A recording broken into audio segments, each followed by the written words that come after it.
everyone, you are welcome to my channel. If this is your very first time of stopping by, you are very much welcome. If you've not yet subscribed already, please do so by hitting that red button on your screen, and don't forget to thumbs up this video, like and share. If you are a returning subscriber, thank you very much for being true and faithful. You are the real MVP. So in this video, as you can see on the title, or as you have seen on the title, I'm going to be telling you a very short story of how and why I speak French and my experience in a Francophone country. So let's just go straight to this video.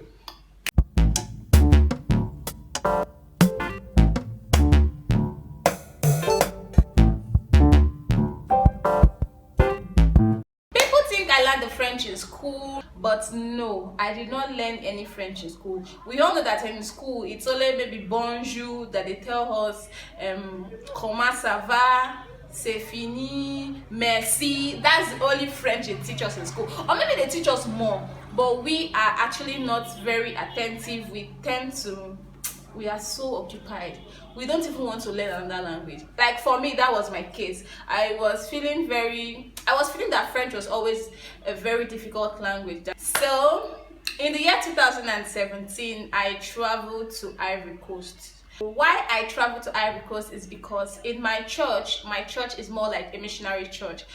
A missionary church in the sense that when you are from the ages of 18 to 40 for female, you can actually go preach the gospel of Jesus Christ. So when I was like 19-year-old, that's in the year 2017, I actually had this desire to actually go. So my church sent me on a mission to Ivory Coast. That is where I learned the French. I did not learn any French in school. In fact, in school I was zero. I could not, in fact, there is nothing I learned in school about French. I did French only when I was in kindergarten. That was like, I was not even up to 2 years. I was not up to 4. That is when I learned French in school. After I entered primary school, when I started talking, and when I was in secondary school, they did not even teach me any French in school.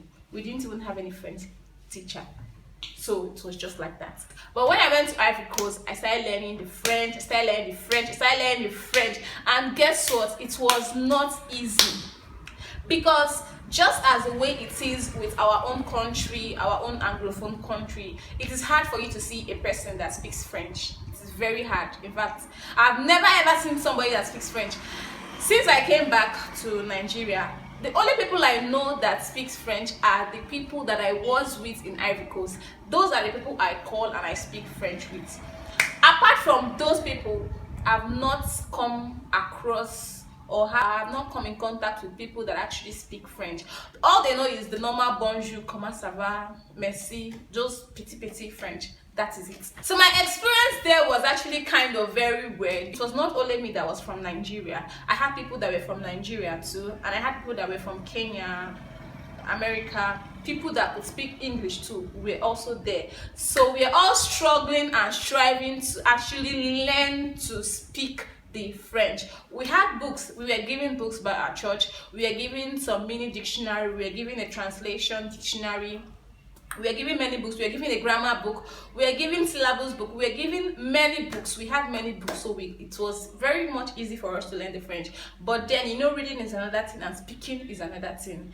When I read and I go out and I apply what I've read, and the people I'm talking to are not understanding me, in my head I'm like, why are you not understanding me? Is it not French I'm speaking? Why can't you just listen, you will understand. So it was very difficult to actually communicate. Sometimes, so when they speak to me, they are speaking French, and when they speak to me, they speak it in the very simplest form. But then when I'm like, it gets them frustrated. They're like, but I'm not even giving you grammar. I'm not speaking. It's simple French I'm speaking. It's ABC French. Why can't you? But I'll be like, see, I'm an Anglophone. I cannot even understand what you're saying. Calm down. Small, petit à petit. That's what I was just saying, and it was just a killer vibes for them.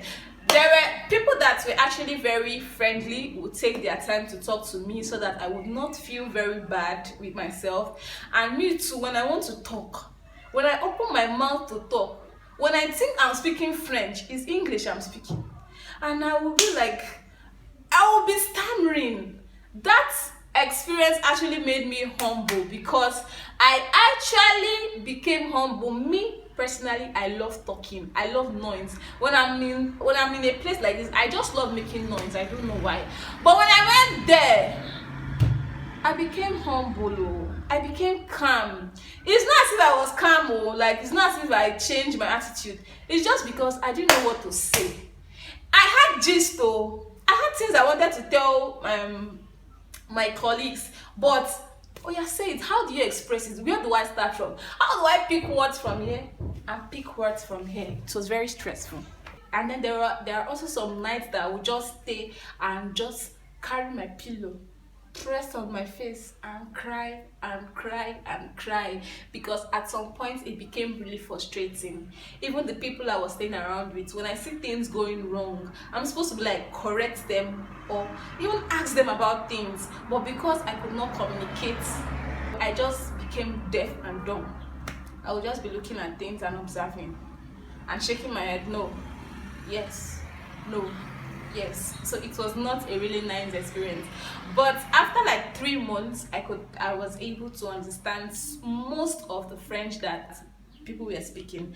And by the end of my 6 months, I was a pro.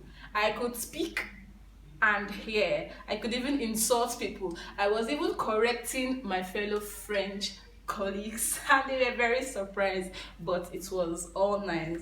So to cut the long story short, I stayed in Ivory Coast for 18 months, which is 1 year 6 months, and within the space of 1 year 6 months, I was able to learn French. I was able to learn, hear, speak, write. I was able to do everything in French. So that's basically my story, guys. So if you love this video, don't forget to thumbs it up, subscribe to our YouTube channel, and I'll see you in my next video. Bye.